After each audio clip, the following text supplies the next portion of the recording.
Okay, how you doing, class? Yeah, I'm doing another ID class for my dual credit students. They, because of the COVID-19 and the lockdown, they're just learning online right now. Usually we would go out in the wilderness and look at these species, but we can't do that. So I'm doing this online. So I thought, hey, might as well share it with everybody. I'm going to go over waterfowl, birds that are on the water. And I'm going to go over some species, some great species, and actually species you'll be seeing right now because spring is here and they're all moving up. And then there'll be a quiz at the end, so stay tuned for the quiz. All right, not too many species, but some good ones. We're going to start off with this lovely favorite of everybody, the loon. Let's see if I can do this. Uh-oh, uh-oh.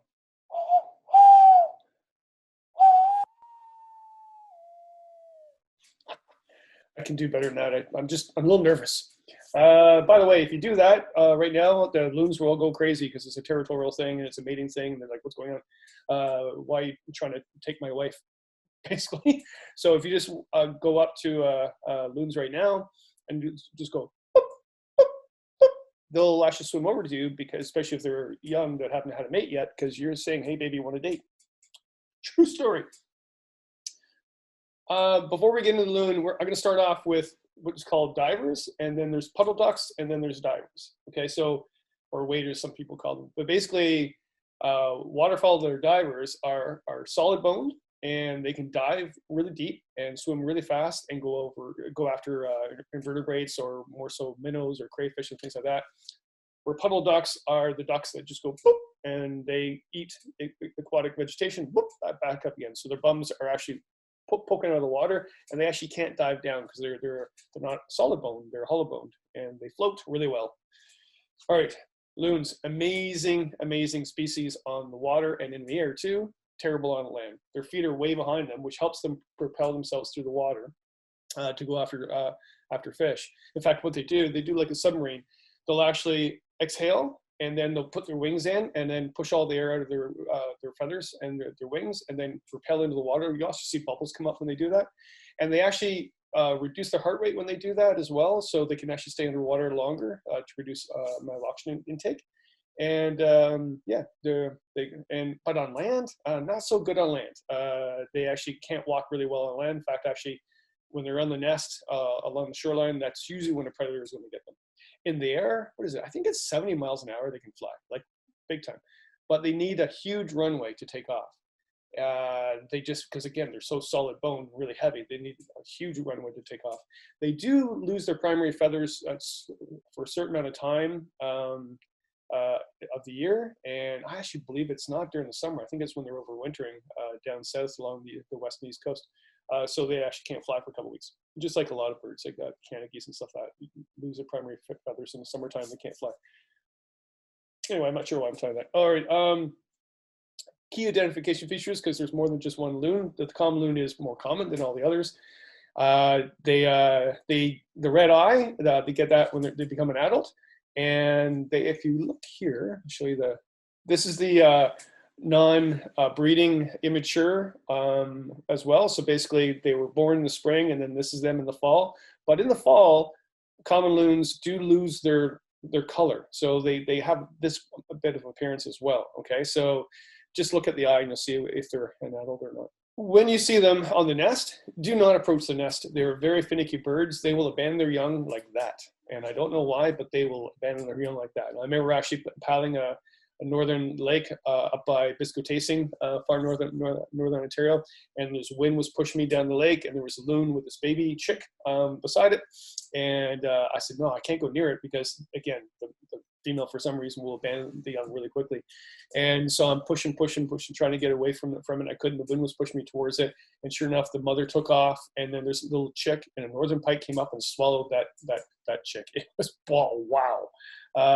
Yeah, so don't go near them. They'll abandon. Also, when they have two young, one will be born a couple of days before the other, and most likely, a good chance of the time, that older chick will actually bug and harass the younger one and even kill it. And the mom won't even stop it. So a lot of species do that. Owls do that as well. So what else we got here? They don't start mating until about the 6th year, so it takes them quite a while to find a mate, but they do mate for life. Not to say that they actually might switch and change whatever. There's a lot of hypothesis behind that, but they do mate for life.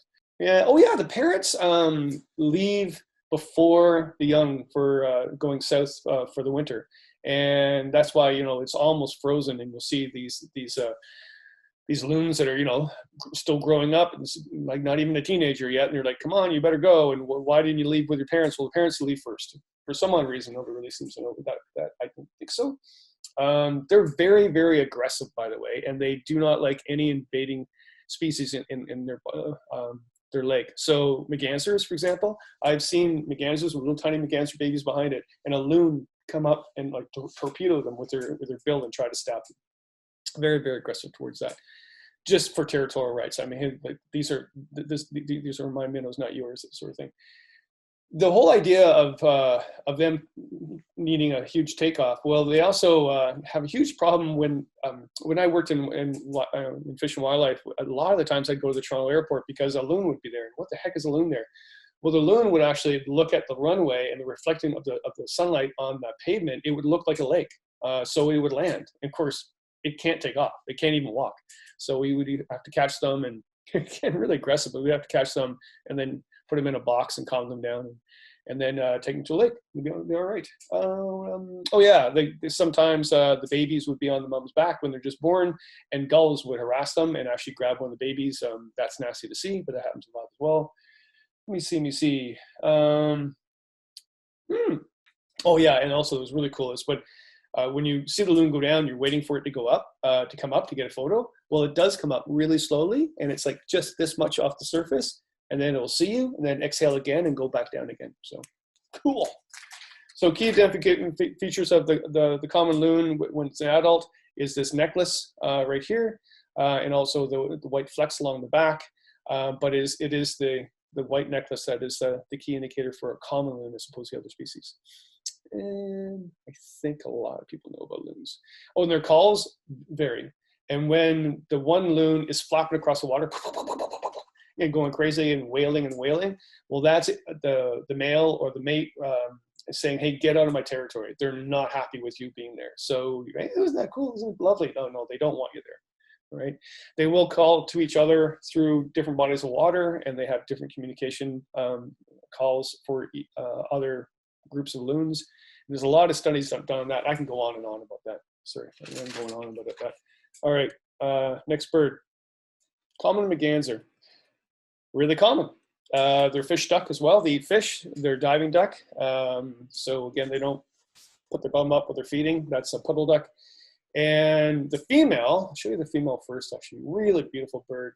And a lot of people see this at the cottage and while they're out on canoe trips and things like that. Their bill is pointed downwards to help catch the fish, but it's got this beautiful hairdo, okay? Almost like bro cream has been put in it. Really, I wouldn't call it red. Well, it is red, but there's a cinnamon color to it. And it's got red feet. And but the male, look at the male, totally different. It doesn't have the hairdo. It's black, and it has an orange beak again. Sorry, I should mention the Merganser has an orange beak and orange feet there.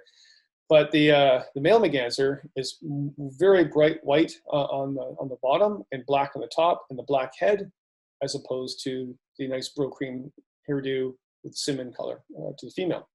You actually only see the males, like if you're in a Algonquin paddling around, whatever, you're only going to see them in the spring. They actually mate with the female, and then off they go to the far north, and they hang around there and actually some of them even go back down south, actually. But they just don't hang around with the mum. And the mum, back to, oh my Lord, Kevin. And the mum, she nests in trees, by the way. She's a tree nester, just like the wood duck. I think all diving ducks nest in trees and tree cavities. But yeah, she'll have a brood. But the really cool thing, and I've studied these for years. So you'll see one Merganser, female Merganser in midsummer or late spring, whatever, with a whole pile of babies, like 20 of them. You're like, there's no way she has 20. Well, she doesn't. She adopts.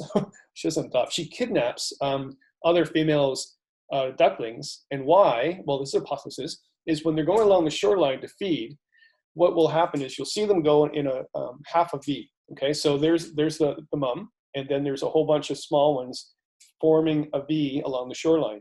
And what it's doing really is she's using those to almost like cage and corral a whole bunch of minnows together so they can dive and eat them, or she can. And that's why they basically say, hey, more the merrier, the more babies I have to help me along with this is fun.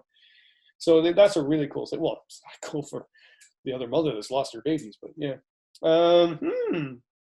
Oh yes, the male common Merganser has a penis. And I know you're laughing at this. We're gonna have some sip of tea here while you're thinking about that. Most birds, especially most waterfowl, don't have a true penis. They have a what's it called? It's called I can't pronounce it. A cloacle. Cloacle. And a cloacle is actually just it's a little tiny white thing inside the orifice. It will put it against the female's vagina, and then of course the sperm will come out. So it's not a true penis. And actually that's what's called a cloacal kiss. It's true. It's in the books, I swear. And yeah, but the Merganser has a true penis and uses that instead of the cloacal. So no cloacal kissing for the Merganser. Okay, I got that over with. Whew. Okay. Other terms, it's called sawbill duck, the fish duck. The fish duck's because it eats fish. If you're a hunter, you want to actually eat a lot more puddle ducks than actually fish ducks like Merganser, because Mergansers are very oily. No, they don't taste all that great because they eat fish, whereas the puddle ducks are eating grain or seeds or some type of vegetation, so they're better tasting. Now I'm going to look at the hooded Merganser. Okay, beautiful bird. So there's the male, really prominent yellow eye. Female has less, it's more of like an orange. But here's the bro cream look again. The male has the same thing, but it's a white patch with black, whereas this is, again, it's that cinnamon color. Oh yeah, really beautiful cinnamon color along the side as well. Let's see if I can get a shot of that, actually. Yeah, look at that, beautiful bird, okay? Beautiful bird, bird eye, look at like nice hairdo, but it's got that color along the side. But the female, again, looks like this. They're really common in the spring, gathering together, a whole bunch of them gathering together. But again, the male leaves after a while. So you're going to see the females a lot. This is more of a boreal species too. You're going to see this more north than actually, south. And yeah, they're just smaller than the common Merganser, almost even half the size. They do nest in trees as well. Now, there is something about that. I remember. Yeah. They will actually steal a nest just like a cowbird does, but a cowbird actually will actually go and put its eggs in another bird's nest, whatever bird it is, it doesn't matter. And that bird will raise its young while the cowbird is taken off. Well, back in the old days, is to go with the bison and eat the bugs off the bison. So therefore, it couldn't hang around its nest all the time because the bison were moving. So therefore, it adapted to actually have another bird, not knowing, but raise its own young. This bird does the same thing, but only with its own species. So another hooded Merganser nest, a female Merganser will go and put its eggs in there, and another female will raise its young while it goes wandering off and dilly-dally. Oh yeah, and its eyes, it's just like a lot of diving ducks. I think probably all diving ducks. They have another eyelid, or there is a name for it. Basically, it's another eyelid that goes sideways and it acts like goggles, so you can actually swim underwater and see underwater while it's fishing. So that's kind of cool. All right, just that you're going to see these guys in small lakes and small ponds, and actually I wouldn't even say small lakes, small ponds and small rivers, and yeah, they're really known for being in front of your canoe where you're going down a river, and when you go around the bend, they'll fly forward, and then you'll go up on them again and they'll fly forward. It's almost like, come on, just go the other way and you'll be fine. Yeah, small hooded Merganser. All right, next one. I'm taking too much time with this stuff, I'm telling you. Beautiful bird though, eh? So here's a bufflehead. Now, I think I've seen maybe one or two of the males, because again, they take off as well after the mating. They go somewhere else up in the north. This is a boreal forest species though, specifically. So you're going to see it more northern of Algonquin, like Lake Superior area, all on the boreal forest area along Canada. And beautiful, small little bird, diving duck as well. And wait a minute. Yes, it is. I'm thinking, is it a puddle duck or diving duck? I'm pretty sure it's a diving duck. But these are the guys that kind of half and half, because they'll bob down and pop up again. And so where you're canoeing down the river too, and you see these things pop up and down. And actually, a lot of northern pike lake actually trigger that, and then to go out and eat them. But yeah, that's the male. Really beautiful white cap. It's got that sort of rainbow color face, green that turns into purple. Very small bird. And the female, though, is probably the one you're seeing all the time when you're out fishing or canoeing, whatever. And the key characteristic is the white cheek, okay? The white cheek and the white patch on the feathers as well, right? And in flight, they got, you can see right here, the orangish legs. Really common, not as common as the other birds, but in small little rivers, really quite common, okay? Okay, common goldeneye is very, very common bird. Once again, you'll see the female more than the males, because the males take off after a while, and it leaves the females with the babies. Boy, parenting these days. But yeah, really prominent yellow eye on these ducks. That's a really significant key characteristic, ID characteristic, and the white patch on its cheek. Okay, right by its bill. So white plumage, black on the back, but really prominent yellow eye. And the female, these are a little bit bigger than the buffleheads that I remember golden eyes are. Yeah, orangish feet, but look at the eye, really prominent. And to get it, to associate it, or to make it, what's the word? To separate it from the bufflehead, because sometimes you can get these confused with the two. You look at the no patch on the cheek, okay? Oh, when they fly over, it'll sound like a whistle. And it's not that they're whistling, it's just the wings, but yeah. All right. Cool history about this next one. The ringneck duck. All right, ringneck duck. Another one with a prominent red eye. However, let's go to the female. Look at that. Ta-da! No red eye. Now here's where it gets confusing. It's called the ringneck duck because back in the 19th century, some ornithologist, someone that studies birds, got one, a mount from the museum, and it named it, identified it, called it the ringneck duck because it does have a ring on around its neck, but it's really hard to see. You can't see it. He saw it because he had it in his hand in a museum with a dead mount in his hand, right? So that's why they named it. They should have never named it ringneck duck. They should have named it ring-billed duck because it has a ring around the bill, and that's how I characterize or identify them when I see them. See there? Ring around it. Golden eye, blackish color. The female's not. And you wonder why is not the female all colorful? I mean, why not? Well, the male needs color to look attractive to get a mate, and the female needs to hide from predators with its young. So yeah, these guys I do believe nest in trees too. Don't quote me on that one though. Yeah, you'll find these in small ponds again. You won't see them around the lake. Well, you'll see them on big water when the ice is just breaking, like a couple weeks ago. But yeah, that's it on that one. Yeah. All right. Now let's get to some puddle ducks. One that you'll all know. Okay, the mallard. This is the one you're going to see at the parks all the time. Very, very common duck. But again, it's a puddle duck, so when it's feeding, it doesn't dive down. It just goes, boop, and its bum sticks up, and it eats some vegetation and seeds and things like that. So the female and the male, totally different, right? So let's look at the male. It's the one with the green head, the yellowish beak, the white feathers on the back, and when in flight, see the blue pattern on his wing pattern. I'll show you that right there, see? Okay, really prominent, and the ring around the neck. Okay, the female, not so pretty. Okay, and the only thing is you'll still see the blue. Okay, so here's the female in flight. It still has the blue patch. Not a green head, not as colorful whatsoever, but it will still have that blue patch.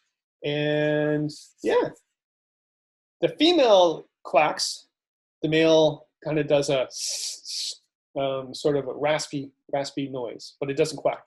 So if you're out there feeding ducks, which you really shouldn't actually, but you're feeding ducks or seeing them at the park, and you're like quacking at one, and it's just looking at you, well, that would be a male. Anyway, all right, most common duck. What else we got? I think we all know what a mallard looks like. They have adapted to live in cities, and they're used to us. In fact, a lot of them don't even fly south anymore. They just hang around, feed. Oh yeah, beautiful bird, the wood duck. Now, it is a puddle duck, but it's a different puddle duck. It actually can walk really well on land, far better than any other puddle duck. Its legs are a bit further back, and you'll actually see these in the forest. They love eating acorns off the ground. They're sitting up in a tree. They actually nest in trees. You'll see them in a sort of a red maple woodlot that's flooded, and they love that.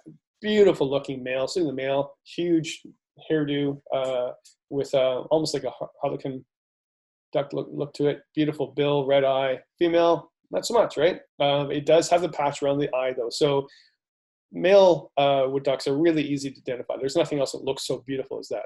But the female, not so much, but it does have that white ring around the eye, and that's the key indicator. And it's a really chunky duck, like, right?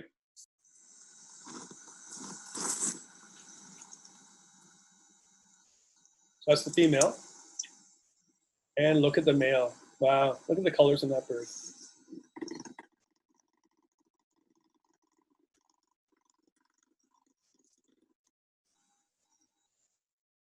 Cool.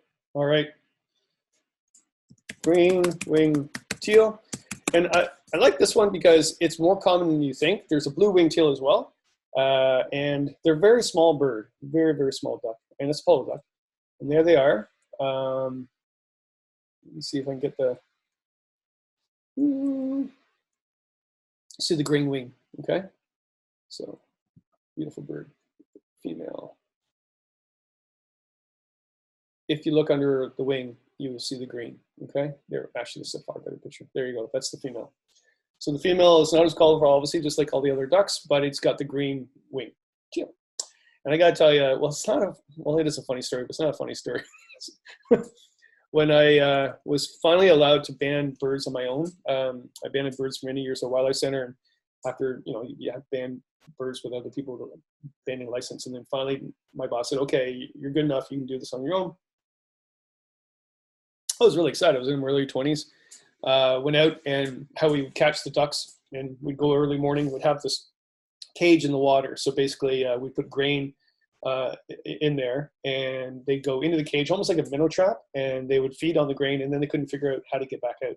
So I would get my waders on, go out there, open up the cage, I'd get the ducks, put them upside down. When you put a bird upside down, except for a chickadee or nuthatch, their brain doesn't really function very well, so it calms right down. We put them in a bag, that calms them down. We take them to shore, and we have some bands, a federal band, and put on their leg.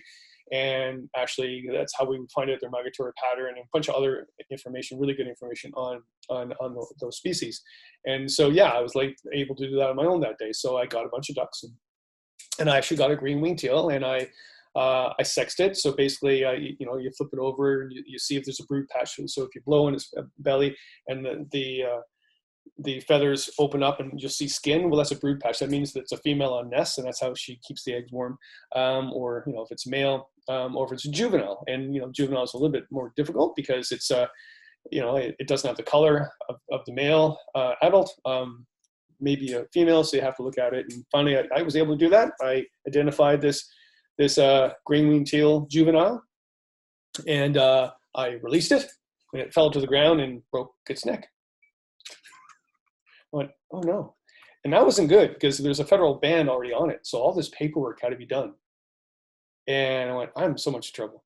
So I banned all the other ducks that morning. My boss came, picked me up in the truck, and he goes, well, how'd it go? And, well, good. But we did have some mortality. And he goes, what would happen? And I told him the story, and he goes, yeah, it's a juvenile. Yeah. He goes, Kevin, it can't fly yet. Don't do that with a young bird that can't fly yet. It'll break its neck. I shouldn't have told that story. All right. Green wing teal. What else we got? Oh yeah, the bill of the green wing teal. See it. Is like a comb. and it's able to catch more smaller invertebrates than all the other ducks. And it's really small, so it doesn't have to eat that much. So it basically sieves the water from small invertebrates and gets more protein. It eats grain and seeds and stuff like that, like any other puddle duck, but it also eats small invertebrates with that comb along its mouth, or bill, sorry. This is the guy with the wandering lust. This is hilarious. So the males, I think it's just the males that do this. So they choose a different flight pattern for migration in the spring for mating every year. So they, all across Canada, they'll try something different. And the hypothesis behind that is that, well, the more varied they go in different areas, the more different females they get, and therefore that enhances genetic diversity and enhances the species. Or they're just wanderers riding motorcycles looking for girls. Okay. All right. What else we got? I think the only one I wanted to cover is the Canada goose. So here's really something cool. The male and the female look the same. Okay. And I think studies have done that the females are slightly bigger than the male, but I don't think it's really been proven completely. But I remember when I first worked in Fish and Wildlife, they were so uncommon along Lake Ontario and like places like Oakville and Burlington that the government paid us to feed them to enhance them. And now everybody's like, we don't want them here anymore. So the Canada geese, a lot of them overwinter now because they can. But yeah, when they do migrate, they do fly in a V pattern, and they'll switch now and then. But why they fly in a V, I think everybody knows it. But basically, when it will just, for resistance of the wind, the ones in the back get a bit of a break. And then when they get a bit of a break, they'll actually go in the front, and then the other ones will go back and get a break. That's why they go in a V pattern. And vicious birds, so don't approach them. Especially if you see the female with the baby chicks and there's a male nearby, that male will go nuts on you. Like, it won't just fake. It's hissing and hissing. It'll nastiness. So just watch that. It does lose its primary feathers in the summer. So for about 2 weeks of the period, it can't fly. That's how we used to catch them. We used to corral them up. We used to make a corral and get in canoes actually in the reservoir, and then corral them all up, and they couldn't fly away. And they would just go honk, honk, honk, honk, honk. All, it was like herding cows. We put them into the area, and then we'd go in, and of course you grab one as quick as possible, flip it upside down, it calms completely down. Like the bird, the brain does not function upside down. So then you would put that bird on your lap, and you'd have to identify it as a male or female. They look the same, right? So you put your thumb in a little tiny orifice, and there's a little tiny white thing, which is the, what was it called? The colloquial? Colloquial. And you would see that, and you would identify it as a male, and if it didn't have it, it was a female. Well, my first time doing this, I knew about it, and I was like looking like this, and my boss said, it don't take so long. And yeah, I won't tell you what happened next. It wasn't pleasant. It was a male, and it did something I shouldn't even talk about. Anyway, I just gave it a colloquial kiss is what I'm talking about. All right. Are you ready for the test? Get a piece of paper or your phones, whatever, get all ready, and I'm going to put these pieces up, and then we'll go from there. Okay, we're back. It's time. It's time. Are you ready? Don't be nervous. Don't be stressed. It's just a quiz. All right, there's 10 species. And let me see if I can do this without showing the name. All right. Here we go. Number 1. There's something on its neck you cannot see, but there is something around its bill you can see. And this is the female of the species. Okay?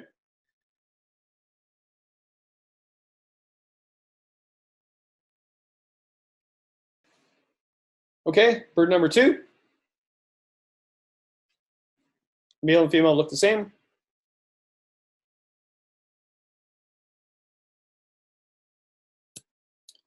We used to put bands on their bills so we can see them from a distance, so we didn't have to recatch them all the time, every time to look at the band. And that was a mistake too, because it would all get clogged up with gook. And yeah, it wasn't good at all. We had to change. It was a good idea, but it didn't work. All right, that's number 2. All right, this is number 3. This is the male, smallish bird. It's a diving duck.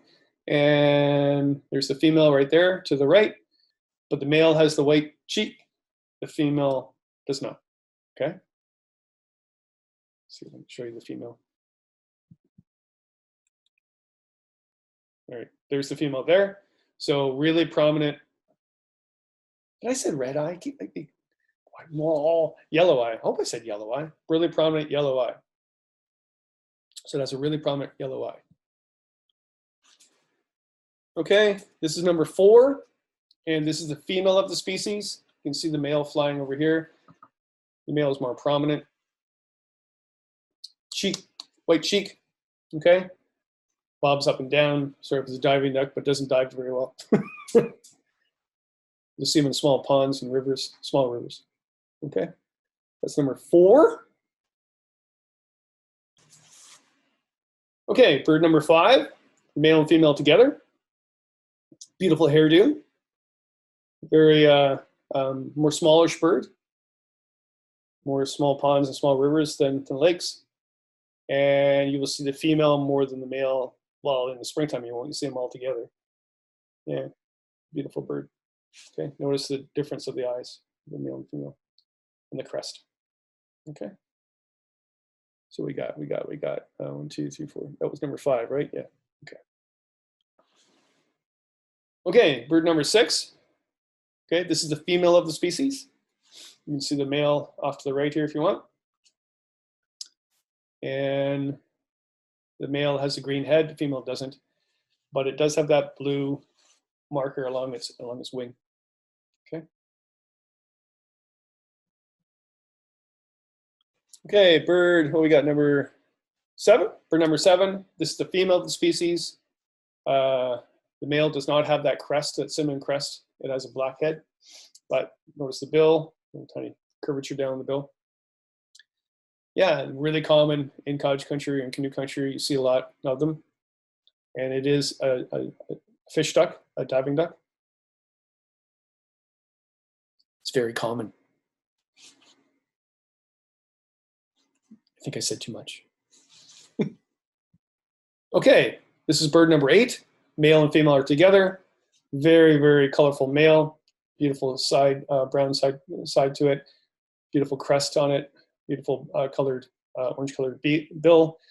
The female does not have the coloration, but it has that ring around the eye. And it is found in swamps, and it does nest in trees. I guess that's why it's called a wood duck.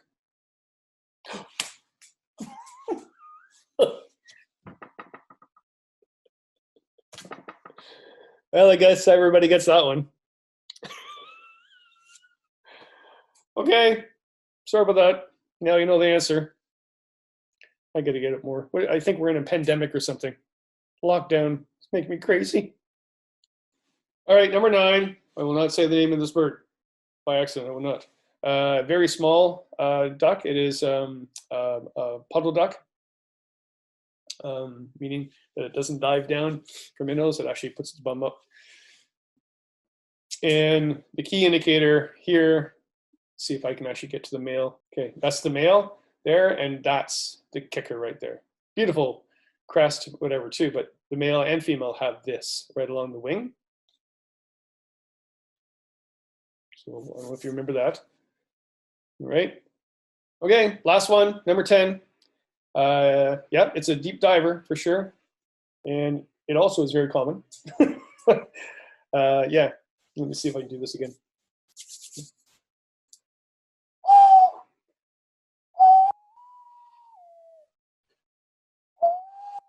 I can't do it.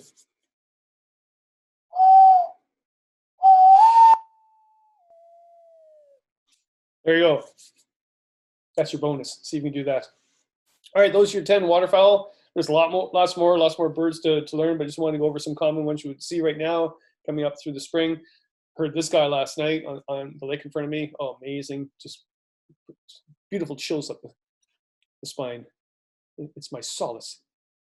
Deep within the soul. Anyway, blah, blah, blah, blah. All right, and let's take them up. Are you ready? All right. Are we ready?